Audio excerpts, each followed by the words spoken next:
Hello, friends.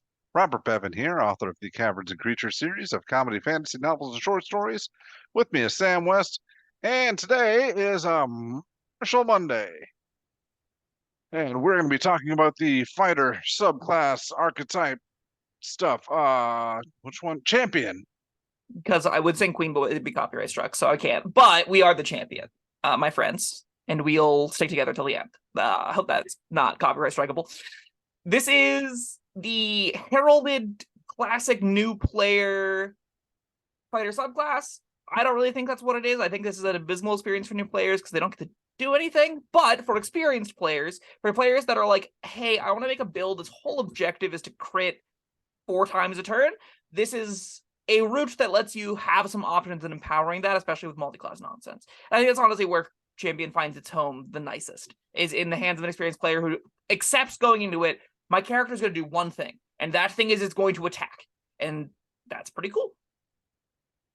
Well, it's kind of the same boat we were in. What did we do last time? Cavalier. Cavalier.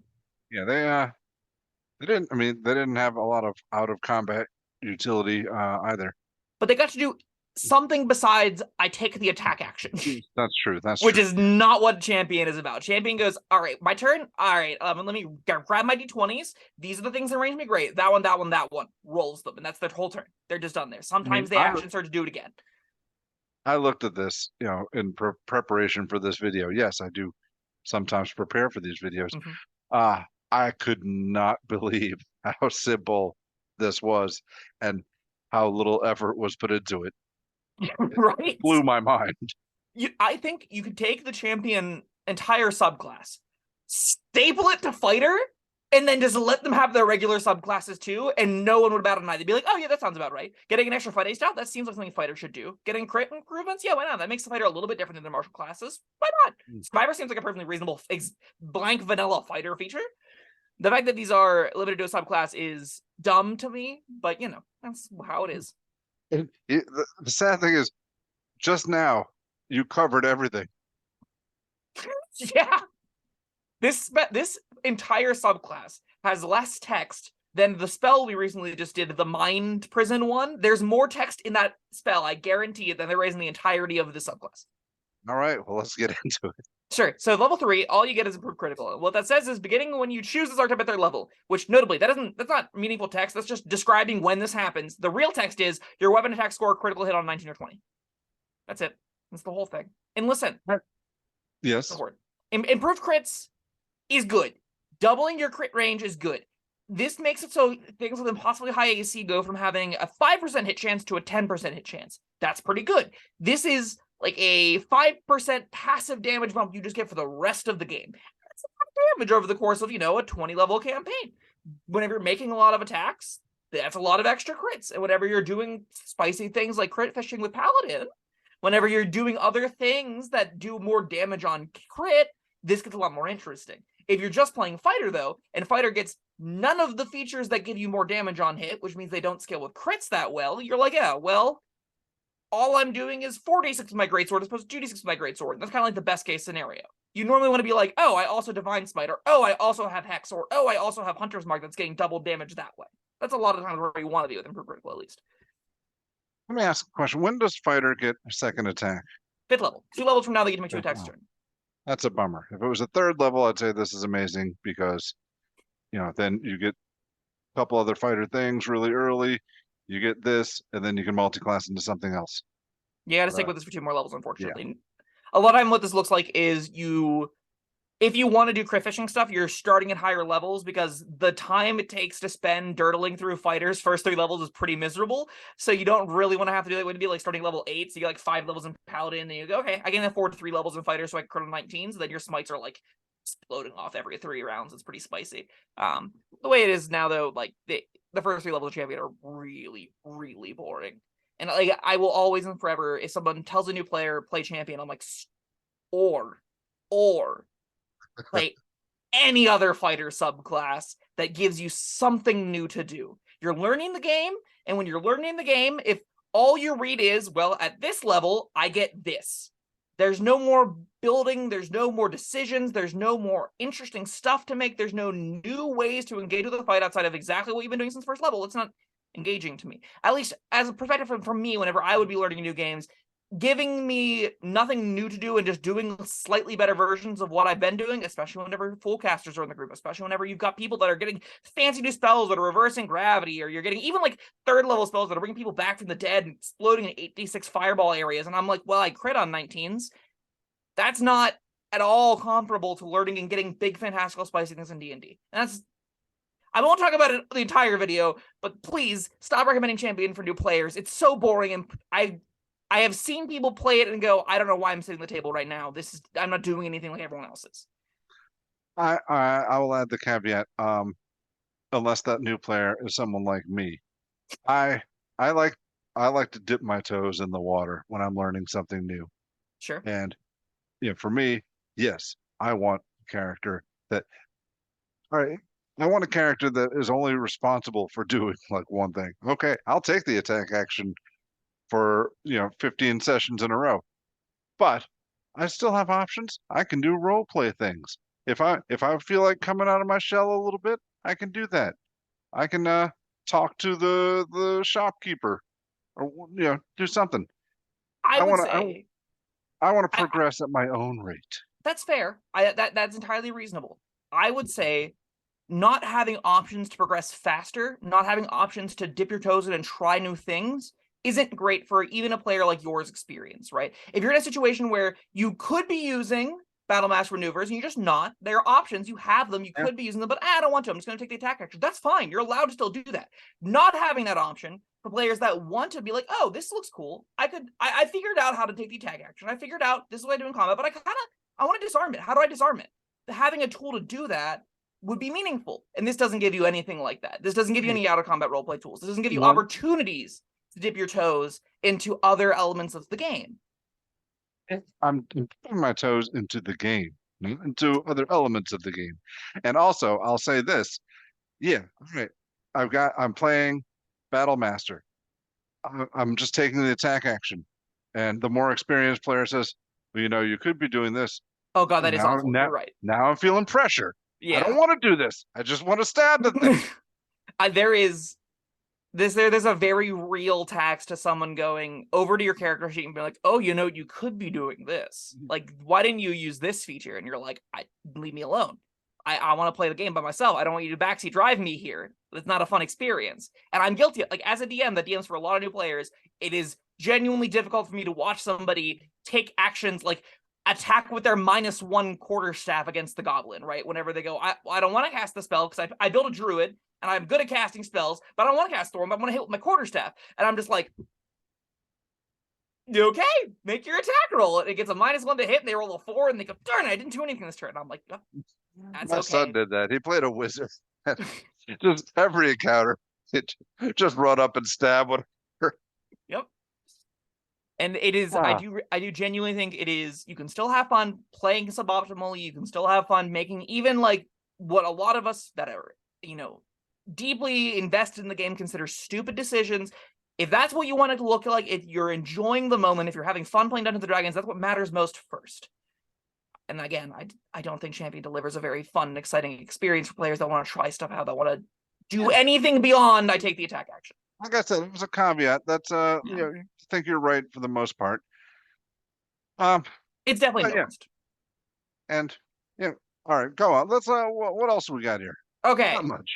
Not much. 7th level, you're a remarkable athlete. And honestly, you could tell me this was the base jumping rules, and I'd be like, oh, that makes sense. So this is, you can add half your proficiency bonus, round it up to strength, dex, and con checks, that don't already have your proficiency bonus. So that's just going to be plus like 1 or 2 to acrobatics sometimes. It's nice that it adds it to stealth.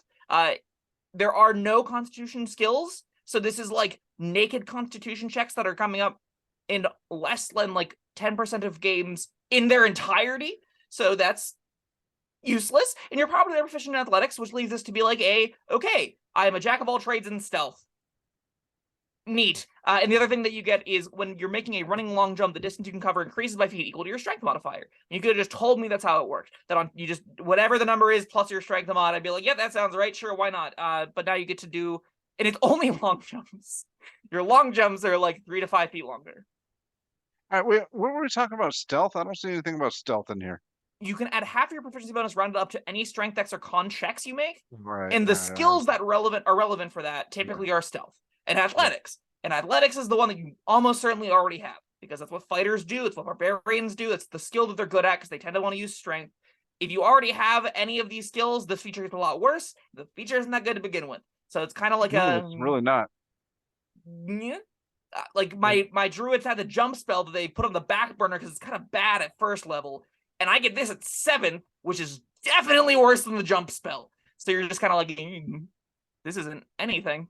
Yeah, even as this the isn't new anything player new to that, do. even as the new player that just wants to dip my toes into the game, I think I would be disappointed at this.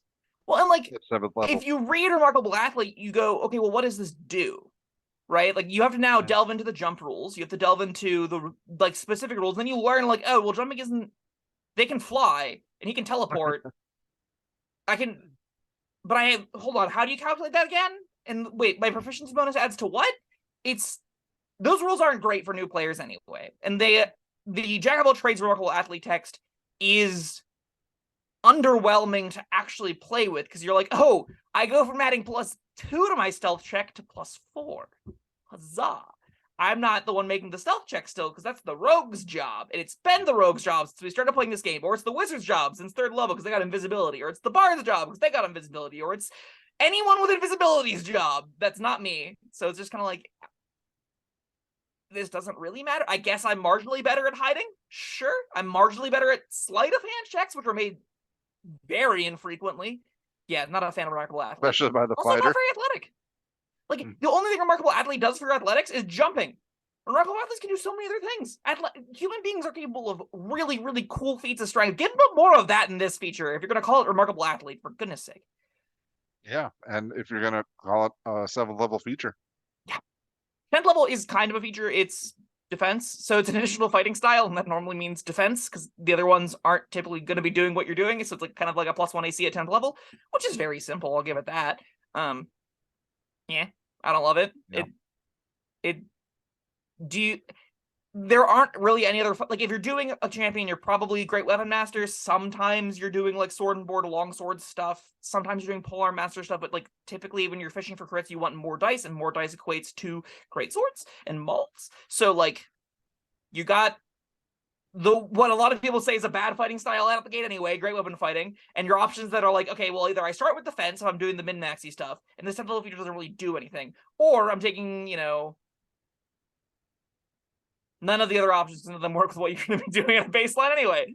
So yeah, I'm not thrilled with an extra fighting style at this point in time either.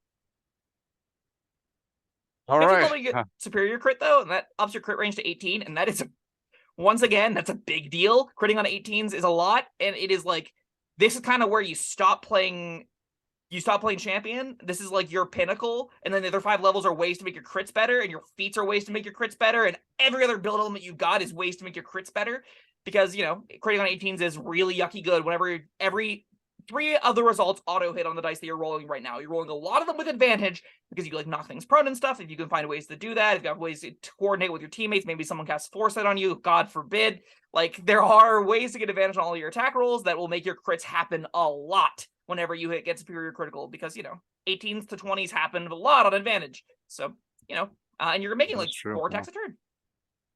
Like, for how bad everything else is, crit range improvements are genuinely powerful. I do not want to undersell them, because you can do nasty things with crit range. Survivor caps is off multi-attacks, yeah. Yeah, and that's fighters. When do you max out your number of attacks? 20th level is when you get your 4th. Okay. So like, when do you get your 3rd? When do you get your 3rd? God, earlier than that, I think. I have the fighter class pulled up. Let me look. Earlier than 15 or earlier than 20? You get your 2nd action surge at 17. You get your 3rd attack at 11. Your 4th attack comes in at 20. All right, that's not bad. Sure. So I like that you get to play around with 3 attacks for a couple levels, and then they become super attacks with the improved superior critical. Yeah, and then you definitely multi-class. Oh yeah. You definitely multi-class after that, because you need your crits to be doing more than this. Ideally, you're starting at level like 18. There is one more feature. There is Survivor. This is honestly not a bad feature either. So at the start of each of your turns, you regain hit points equal to 5 plus your con mod if you have no more than half your max HP left. So this is kind of like our passive regeneration. They will if you were to build towards it, be 10 HP around, 10 HP around is going to block 3 or 4 hits, even in the upper tiers, just because, like, when you got 200 HP, you go under 100 some, let's say you take 3 or 4 hits before then, you survive 4 rounds, that's 40 HP. 40 HP is a lot. That's an extra hit or 2. Pretty into that, and that happens over many fights. It's a fine feature. It has no business being on champion. It makes no sense here. It's a weird defensive capstone that has nothing to do with crits. It has nothing to do with anything else that this build is doing. It's just a random, like, yeah, you're tankier now. Cool. If you're a bow crit fishing fighter, sucks to be you. But if you're a melee one, yeah, you're pretty happy with this. Let me look over. Let's see if this. At the start of each turns, you gain hit points equal to 5 plus your con mod if you have no more than half your max HP left. Oh, what's that got to do with whether or not you're using bow? Because if you're using a bow, you're probably not taking damage as much, so you're not likely to be using this feature effectively. Right, I thought it was only if you're attacking with melee weapons or something. Nope. No, but, this is worse on that archetype. Yeah. I don't know. You could be if you come down to 0, maybe you start attacking with a bow just so you could use this until you get you up to half. Sure. You like take a tactical retreat, heal a whole bunch over a couple rounds.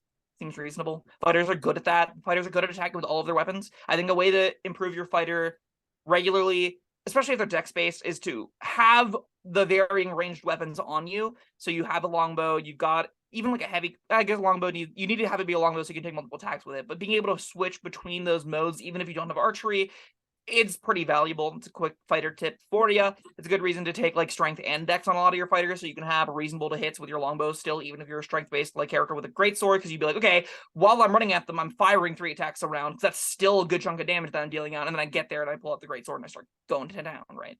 That's pretty nifty. But so if you were to come to the fighter class, Bob, because you haven't played a fighter yet, right?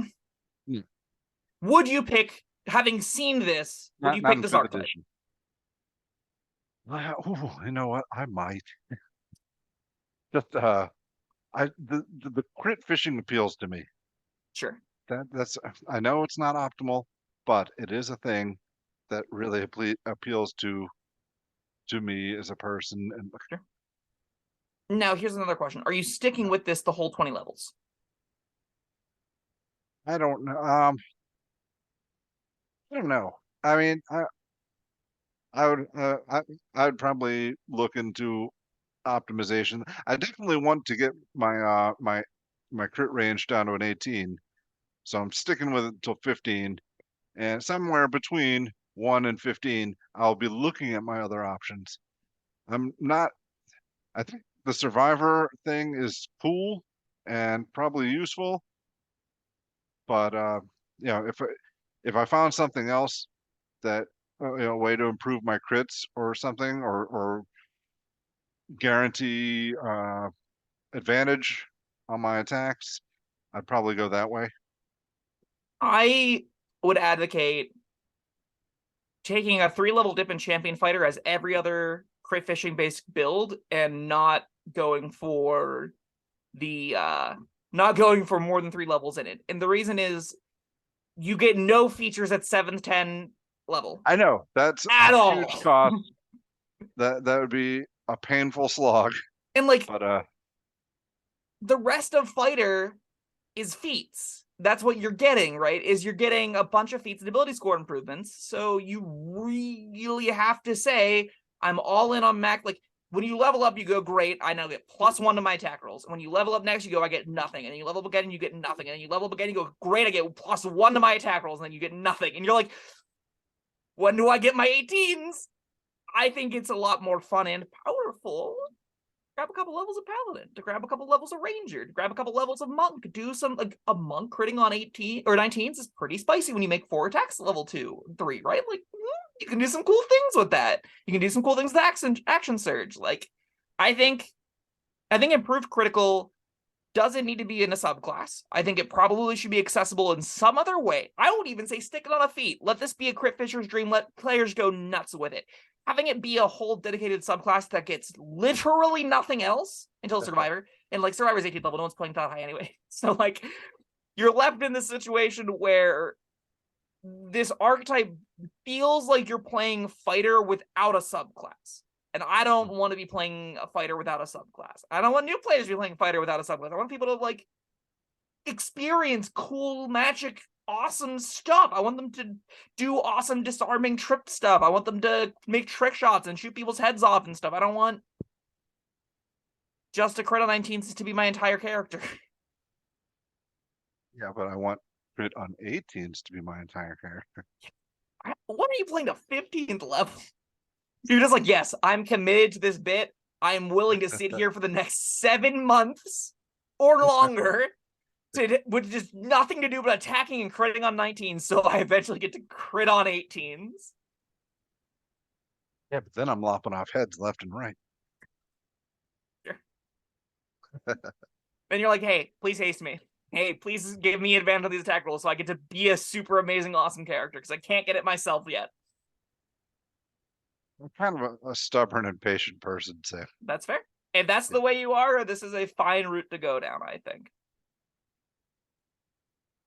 All right, well, you got a rating for this one? I think it's a D. I think the improved critical feature is powerful, and it is the only powerful thing in this archetype that's worth, like, committing anything to, and that just makes it really great for dipping.